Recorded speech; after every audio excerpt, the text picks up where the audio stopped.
A great disc jockey sits at the mixer and slides the many levers in the quest to deliver the optimal dance sounds. A coach slides their own levers of the proverbial training mixer as well. Huh, what are you talking about? Well, I'm glad you asked. Let me tell you. Any training program works with two major components: volume, how much you run, and intensity, how fast or how hard you run. There are, by the way, countless studies where volume and intensity have been poked, prodded, and measured to determine, well, which is the most important and why. Some theorists support high volume for success, yet others love the idea of intensity at making you faster.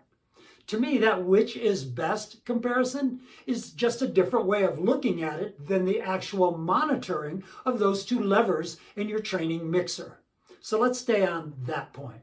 I like to think that both of these training levers can be mixed in order to create the perfect training, if perfect can really happen, for each individual.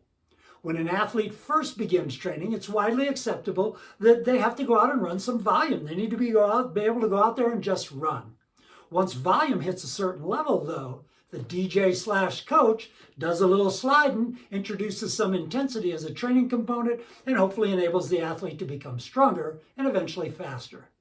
So in a previous video, when we discussed weekly mileage, the focus was on how much to add in terms of miles over time within the training cycle and how to do that without elevating the risk of injury.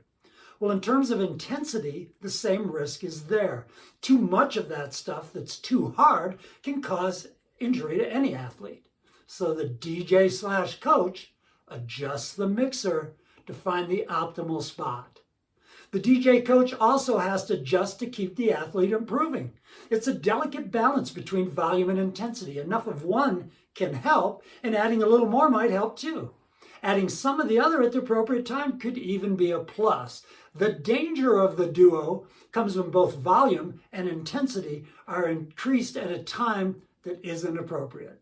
That is the prescription for injury. The best coaches are the coaches that can monitor their athletes close enough to avoid the after effects of that dangerous duo, volume and intensity. So stay safe, stay injury-free, slide your levers, or give me a call. Keep running. Thanks.